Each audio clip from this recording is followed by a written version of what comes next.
Welcome to the Fit 15 podcast show, where you'll find health and fitness inspiration, motivation, and information shared in 15-minute episodes.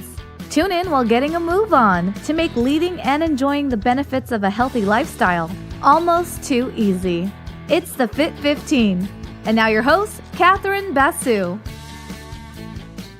Welcome to the Fit 15 podcast show. I'm your host, Catherine Basu, and today on the Fit 15, I'm bringing back Dr. Erin Nitschke.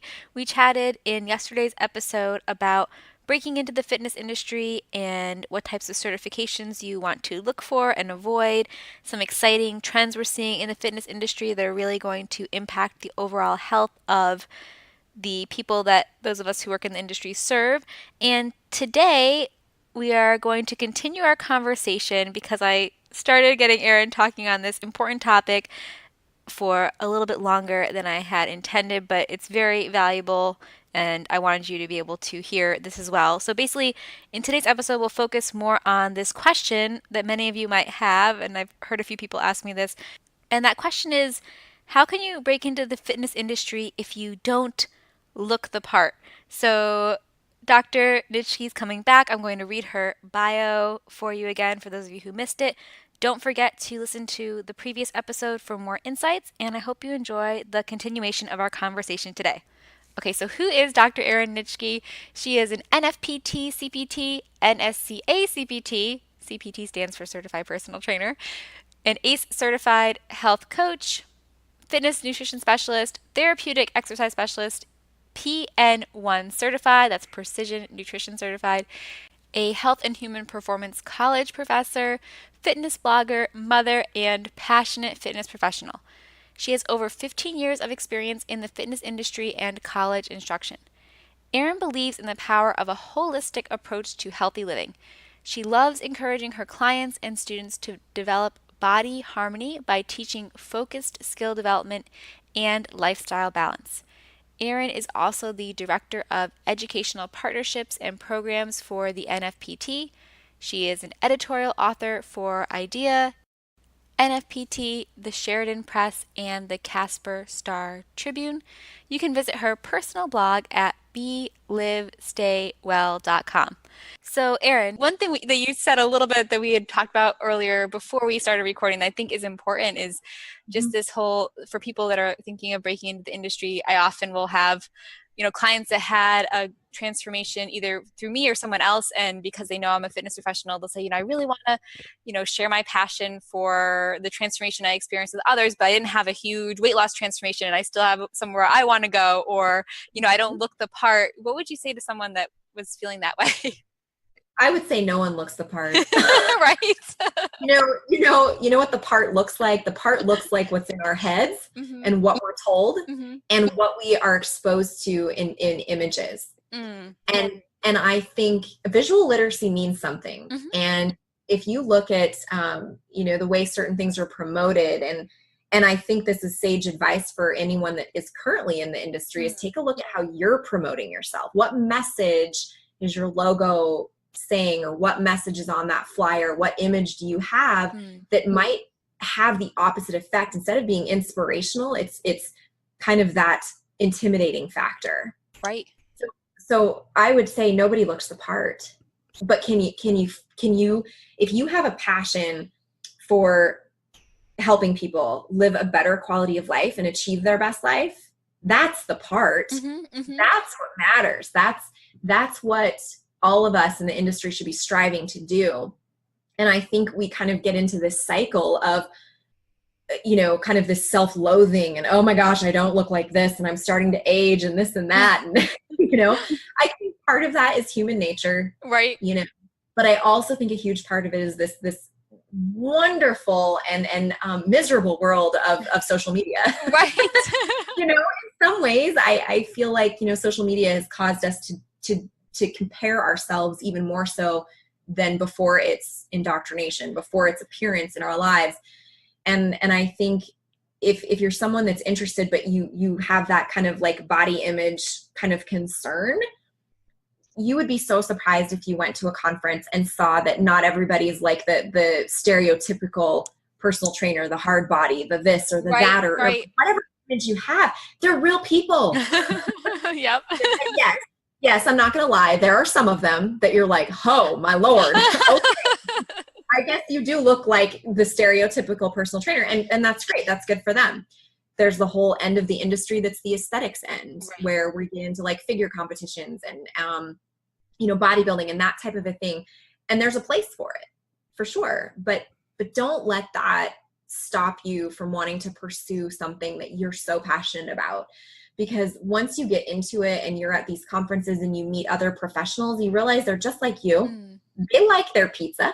Right. They like the glass of wine occasionally. I mean, I think sometimes we put those professionals on a pedestal. And I felt that way when I was an undergrad. I was like, oh my gosh, I'm only 5'2". There's no way I can be a personal trainer. Like, what does my wife have to do with anything, But I think it's just that way. I think part of it's human nature, but then part of it is working together to overcome that and be like, I'm passionate about this and I know my stuff and I can help people. And that's really what people want, is they want help. Yeah. And to be inspired too, right? I mean, if you've gone through a transformation, it doesn't have to be a physical one per se, but just the mental transformation or whatever fitness has brought you. It's, being able to share that with others is really rewarding too.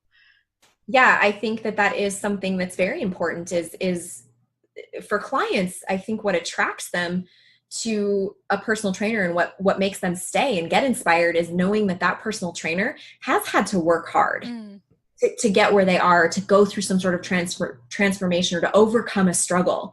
There's no shame in that. And I think that's what both clients and those starting out in the industry or have an interest in need to understand is that we're real people. And we all go through these ebbs and flows of life, and that's okay. And not one person is perfect. I mean, if it weren't for Photoshop, right, we all look pretty stinking normal. So. No, I love that. Well, no, I think that's a good point, and I appreciate you sharing that. And you're right. I mean, we are all normal, and it is empowering going to a conference. Maybe that's even something people could do, is like volunteer at a conference just to kind of see, right? Hey friends, it's Catherine, and that sound was your halfway point reminder. If you're joining us and going for an out and back 15-minute walk, you want to turn around now. All right, back to Erin. Sure. I mean, don't be afraid. And I mean, I know several individuals in the fitness industry that are presenters and writers and premier, this and that, and they'll tell you the same thing. Right. They will have days where they question themselves and their ability because of how they look or don't look. So we all go through it.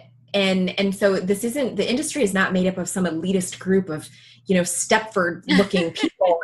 We're just real people that happen to have a passion for what we do and want to help other people. So if you fit that bill, go to it, get a certification, reach out to someone in the industry, contact me, contact Catherine. I mean, let us help you, but don't let that intimidation drive you away from pursuing what you have a real interest in. Absolutely.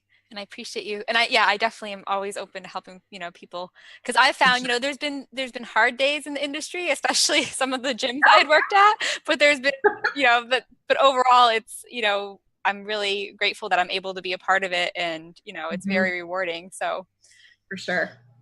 I'm with you, sister. I know. I'm totally with you. So maybe this could help us to close out. You had said that you have some inspirational books you might recommend. So we'd love to have your insights on that.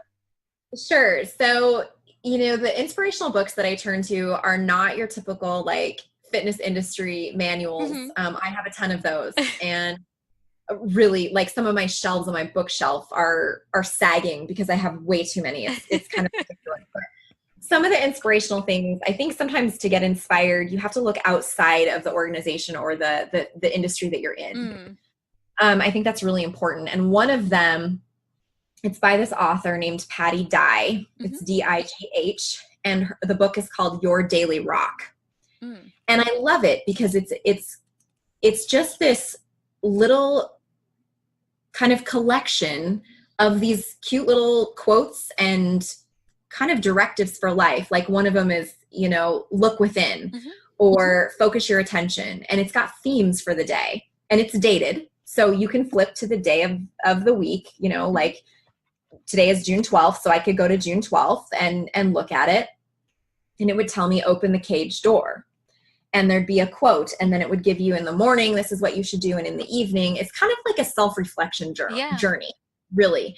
And so any book by that author is truly remarkable. And I think you can find inspiration in the most unexpected places. And that book is definitely one of them. I think anything by Brené Brown, I love her work because she's one that is very, very confident in saying the truth, in speaking the truth and her truth, and being unapologetically herself. And I think that's a really important message for any professional, upcoming or seasoned in the fitness industry, is be unapologetically you.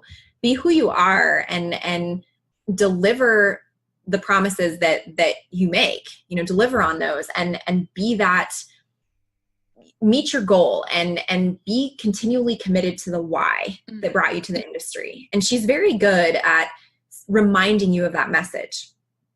And then the last one that I really love, and I've probably read it 4 million times. I'm determined to memorize it, but it's not going to happen. It's by Glennon Doyle Melton, and it's Carry On Warrior. And it's basically like embracing your messy, beautiful life. And I love it because she's a real person that has struggled tremendously, more so than I think the average, if I can use that person, would. Like, she had an eating disorder, she had an addiction, and went through this horrific experience for so much of her life, and came out polished and aware and conscious. And I think those are qualities that professionals need, regardless of your struggle or lack thereof in life. And her message is just really inspiring, that she comes right out and says everybody's life is messy. So kind of this make your mess the message, and don't be sorry that you don't got it all together. And I have a 3-year-old, and there are some days that I'm like, God, I'm still wearing my sweatpants. This is not good. But then instead of berating myself, I'm like, it was a day. Right. Not every day has to be a strong day. Not every day has to be a great day. So those are my 3 favorite pieces of work that are outside of the industry, because I think when you step outside of those walls and you expose yourself to perspectives that you wouldn't otherwise come in contact with or see.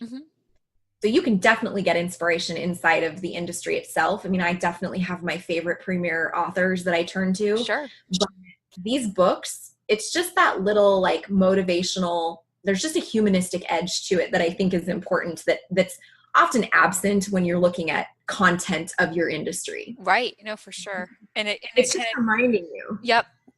And so it draws in kind of the other aspects of our health and well-being that we might not focus on when we're focusing on fitness specifically. Yes, the mental piece, the emotional, the social health, the it's really okay to be in a bad mood every once in a while. You're totally fine. And you don't have to feel bad about it.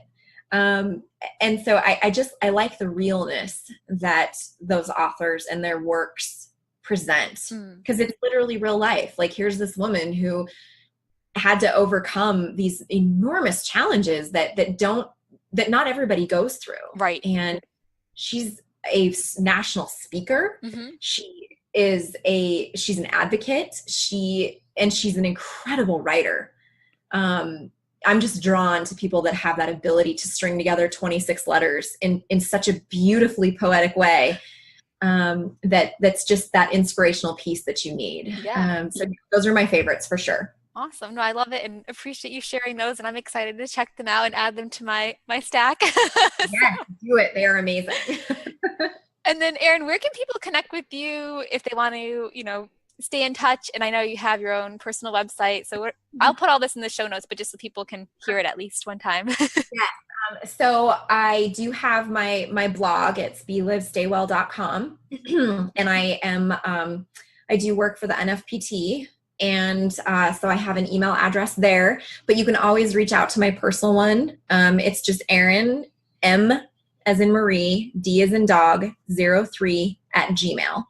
I'm always happy to answer an email, or if you've got a question about a certification or something like that, if I don't directly know the answer, I will point you in the right direction. But yeah, don't be afraid to reach out. I think that's one of the important things about breaking into the industry is finding a mentor, and finding someone that you can connect with. Right. No, for sure. But I'm also on Twitter and LinkedIn and, all of that. So social media.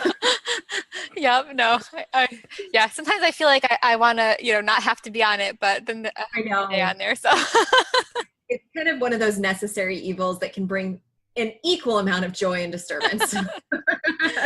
Well, awesome. And so I'll share all those links. Is there one form of social media that you find you update more than the others, or that you prefer? I probably update LinkedIn and Facebook a little bit more. Yep. I find that most people tend to reach out to me there. Yep. But Twitter, Pinterest, I'm on it, but is not so much of a social interaction kind of tool. So yeah, I would say Facebook and Facebook and LinkedIn, are the two that I would check the most or do the most with. Sure. Awesome. Well, thanks again for being on the show. Oh, anytime. It was really fun. I'm glad that we could connect, and thank you for asking me. Thanks for listening to the Fit 15. For show notes and more, visit fitarmadillo.com/podcast. See you next time. Hi friends, it's Catherine. Thanks so much for tuning in to the second half of my chat with Erin Nitschke. If you did not get to listen to the first episode, be sure to go and do that. The first part of our conversation was equally as amazing and informative, and Erin talked about some important things to consider when you're looking at the different options, different certifications when you want to become a certified fitness professional. So you don't want to miss that. Another thing you don't want to miss is happening at my fitness company, Fit Armadillo. So if you're tuning in early enough today, when this episode goes live on Thursday, June 14th, 2018, Kayla is teaching a $5 online small group fitness class. We would love to have you join us. I'm going to be a student in the class, and this is all part of the 5th birthday or 5th business anniversary celebration we have going on over at Fit Armadillo. It's our last $5 class, so we're going to finally finish our birthday celebration, even though we technically turned 5 in May. We've really enjoyed celebrating with you. And if you missed the classes but would like to try a fitness class, a small group fitness class versus a private session, head on over to the show notes to find out how to share your feedback on that. If we get enough feedback and interest, we might just continue doing these group sessions in addition to our private online fitness sessions. Thanks so much for listening to today's episode of the podcast. If you subscribe, I will chat with you tomorrow. Bye.